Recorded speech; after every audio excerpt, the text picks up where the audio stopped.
everybody. Hello. Hi. Happy New Year. Not that you know, but today is the 1st of January. So we're on Christmas holiday at the moment. So we're here to talk about a new game that we've called Remedi. And we have had lots of fun playing it lately. So yeah, here it is. Well, it's a very peculiar game with a very peculiar deck, a 36 card deck. And it's a trick-taking game with a little bit of betting and a little bit of bluffing.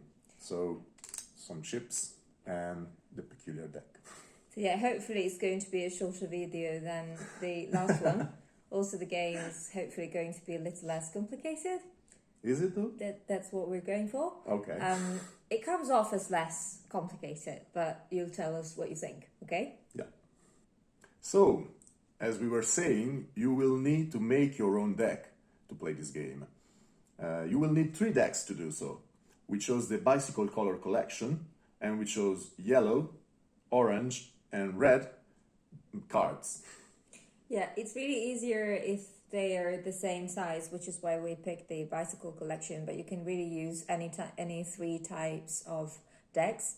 In fact, you can also use just one deck, but then you miss out on the most fun part of the game, which is basing your strategy on the colors of the cards that you see in front of you. Yes, because each color represents a probability.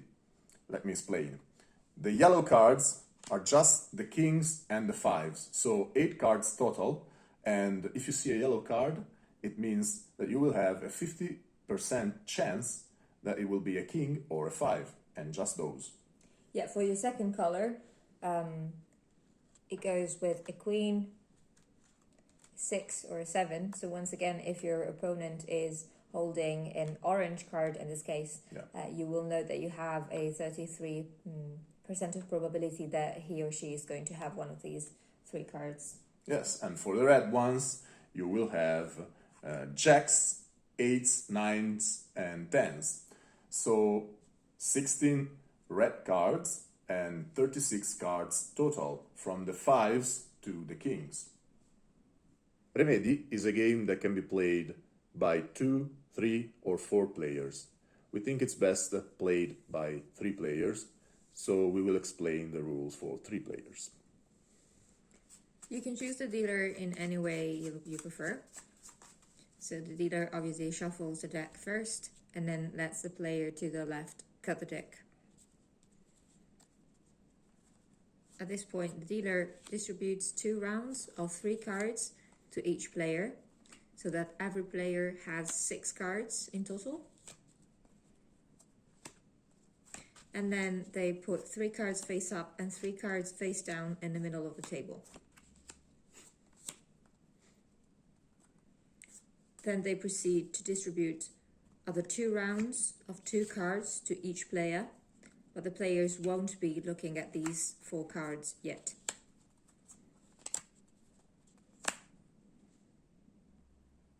Depending on the 3 cards face up on the middle of the table, you will have 3 different gameplays.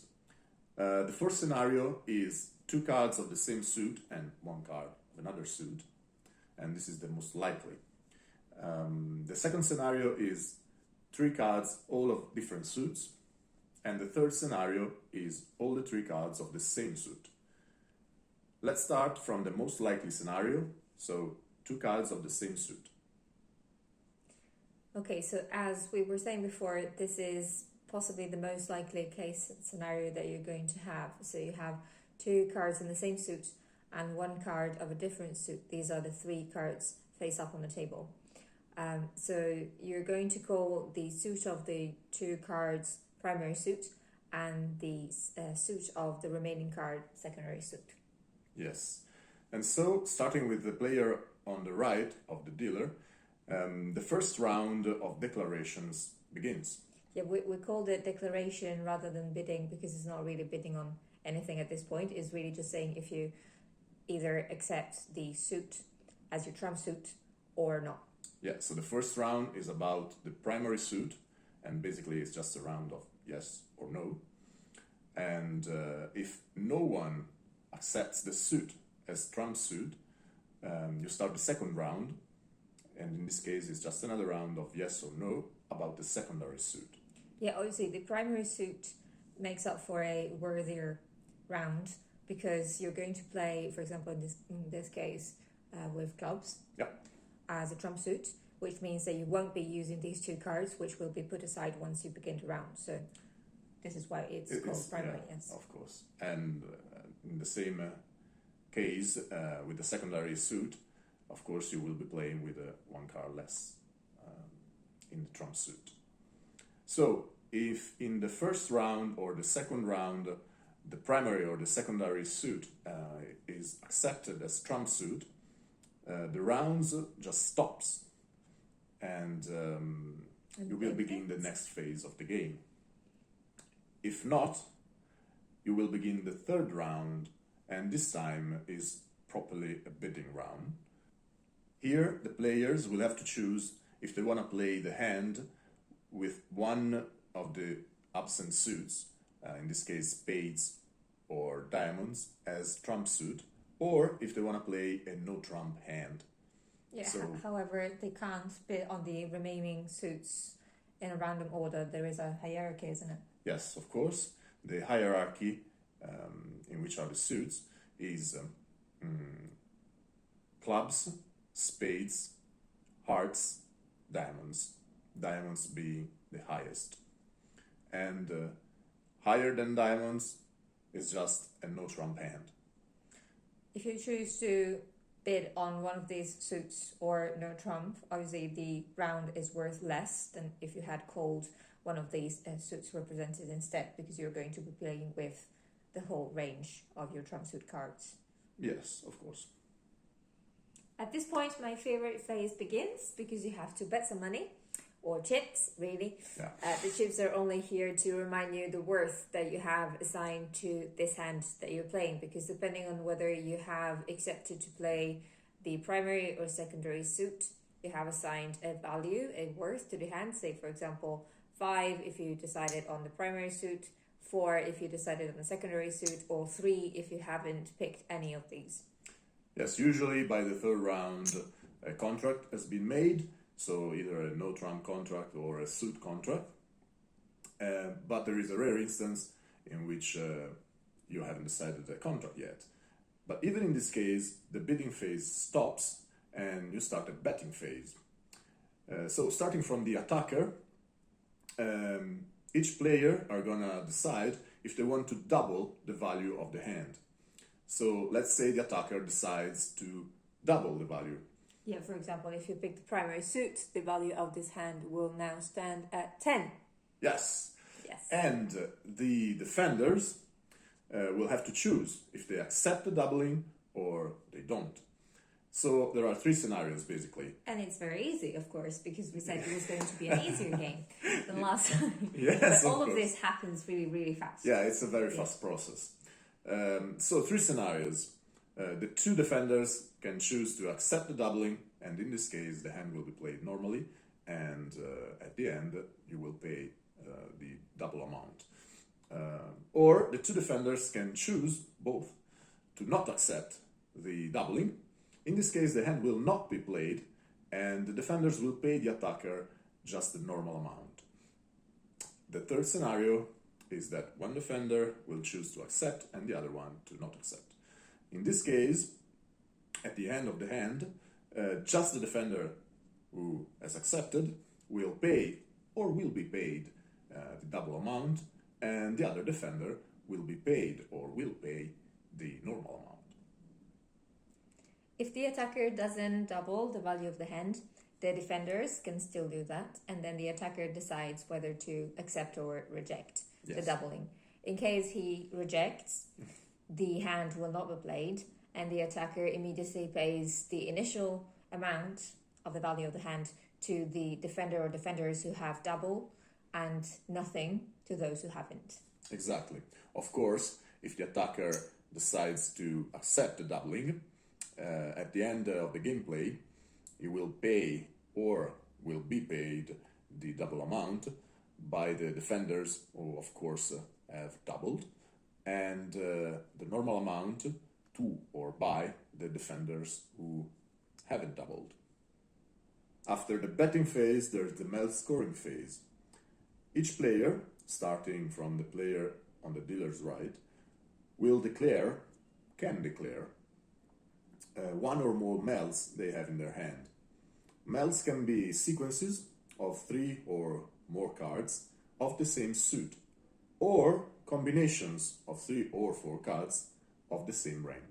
Yeah, they can declare the combinations, but they don't have to, because obviously the other players will know which cards they have, so they will score points based on the declarations they make. So the competition is quite fierce. Yeah. And it proceeds separately between sequences and combinations. Yes. So let's consider sequences first.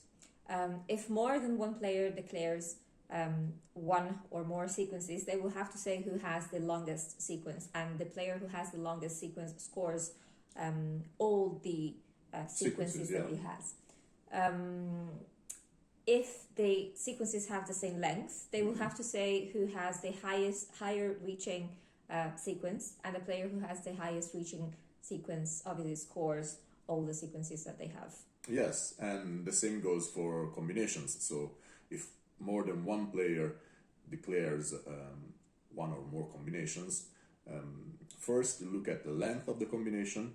So of course the longest combination wins, and the player who has it will score all of their combinations. And if there are one or more combinations of the same length, the highest, of course, will win, and the player who is the winner will score all of their combinations.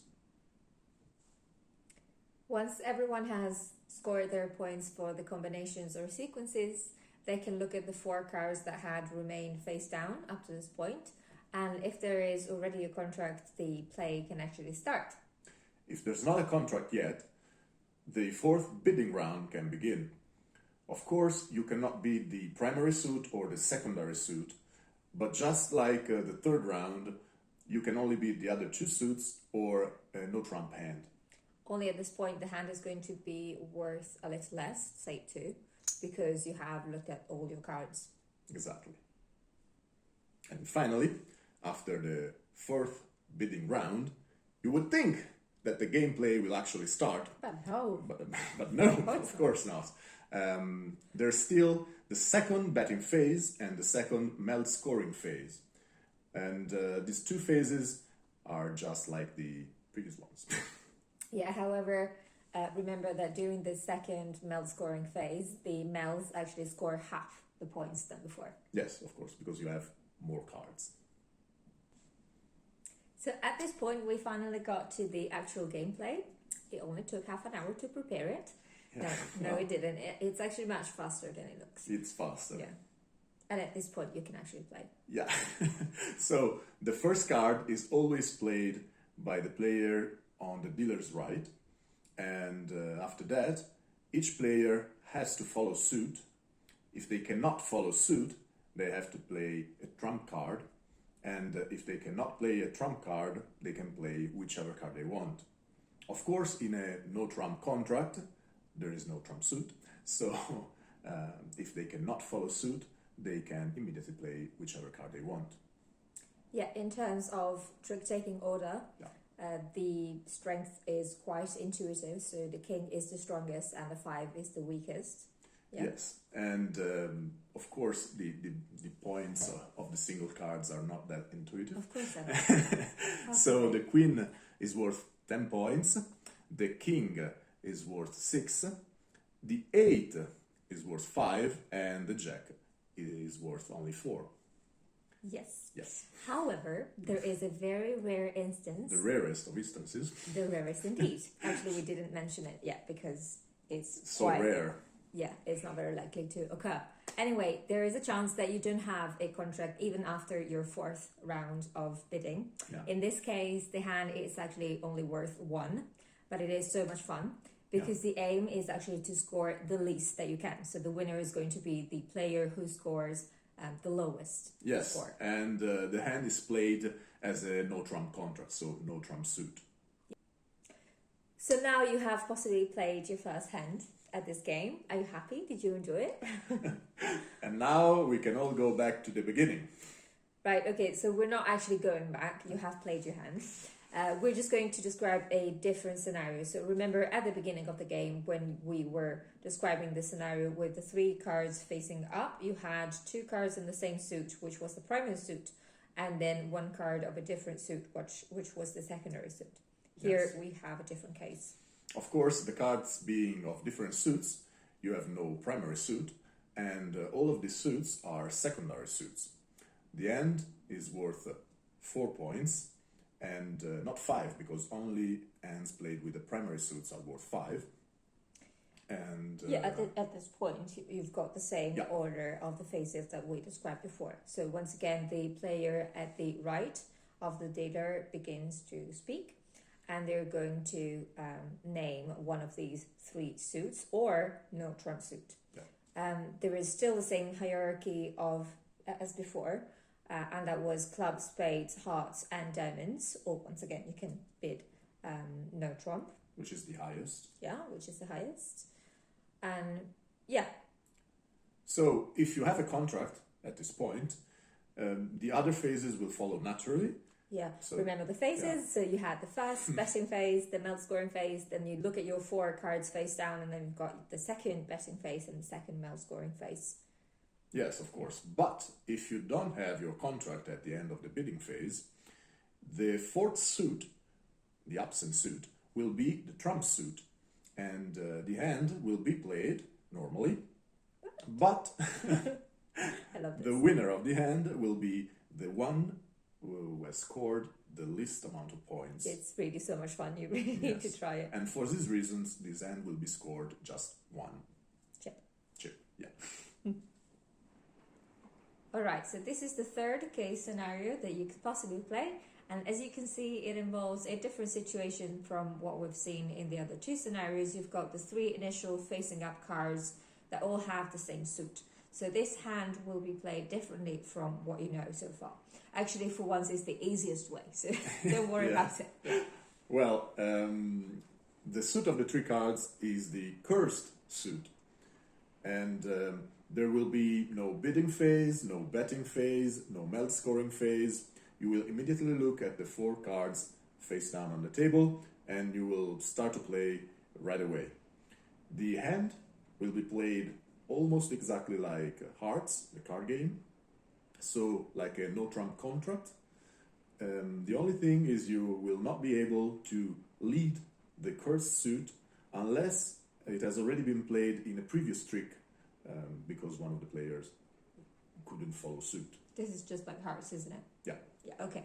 So the object of this hand is actually to take the lowest number of cards of the cursed suit as possible. Yeah. So cards are worth nothing, and your only concern is to focus on taking the lowest number of those cards. Only if there is a tie, then you look at the cards, and the winner is the one who has the lowest cards of that suit. Yeah, so avoid the cursed suit. Okay, so by now you should have everything you need to play your first hand. We just wanted to give you a couple of information that you can also find in the rule book in the description below. Yeah. Yes. The first piece of information is about the case in which the trump suit is a primary or a secondary suit. In this case, if a player has the 5 of the trump suit, they can exchange it for one of the 3 cards face up in the middle of the table. But that must be done before playing their first card. Yeah, so for example, if the trump suit is hearts, as in this case, and it's the primary suit, the player can exchange their 5 for the jack and keep the jack in their hand.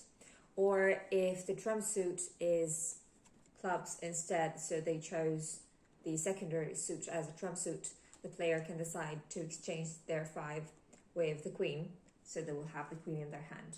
Yes, this can be done by every player, so not only the attacker, but also the defender. The defenders too, yeah. The second piece of information is about point scoring. So when you finish your hand, We got there! when you finish your hand, you will add up mel points, points taken in gameplay, and you will give 10 points to whichever player took the last trick. This is true also in evasion hands. Remember, the evasion hands are those where the winner is the loser. Yeah. So, come on, well, the winner is the one who's aiming to score the least. Yeah. Yeah. And so be careful in this instance, because you really don't want these 10 points for the last trick. Okay. And remember, very important, each defender will score the points individually. So in order to defeat the attacker, one single defender must have more points than the attacker. Yeah. In the very rare case of a tie, which never happens, but in case it does. Almost never happens. The winner is the one who has more queens. And then if the queens are even, then the winner is the one who has more kings, and so on and so forth. So 8 and jacks. Yes. So once you score all these points, you can forget them. Yeah, because you really don't need them anyway. You use them just to define who is the winner. So yeah, but then the winner or winners, you can have more than one, only scores the actual initial value of the hand, which is 20 points maximum. Yeah. Because you can have a hand worth 5, which can be doubled once or twice. So that's the maximum value of the hand. Yeah. Also remember that you can play for money or chips. Yeah. But you can also play for points, like we do. As we do. Yeah. Because you don't really want to bet money with your husband. What matters is that total of the points is always 0. So, for example, if the value of the hand is 5, the winner is going to win 5 points from each defender. So each of the defender pays 5, and the winner it goes at 10. Yeah. So in points, it would be -5, -5, and Plus 10 7. for the attacker. Now you really have everything, and you just have to play the game to familiarize with it. And the more you will play, the more you will start to base your strategy on the different colors on the back of the cards. And maybe you will also start to bluff a bit. So for example, you can try. For example, if maybe you have a king and all the 5s in your hand, but your opponent doesn't know. Yes, you can push your opponent to not play the hand, maybe doubling at the beginning or choosing the primary suit as trump suit. And then you really hope that they don't accept. Yeah, well. Or maybe during gameplay also. Yeah, you can also use, remember there are 6 cards on the side which are not involved in the game. So 3 are face up and 3 are face down, but you know which they are, so you know what your opponents don't have in their hand. Yes, so you can choose to play a queen or maybe not, based on the colors of the back of the cards. And that's it. Yeah, have fun. We certainly have. We really hope you enjoyed the game, but just know that if you have any question on the rules from the rulebook or from the BU, you can ask them in the comments below, or you can let us know what you thought about it if you actually managed to play, which we hope. Which we hope. It's been a pleasure. Yeah. Bye-bye. Bye.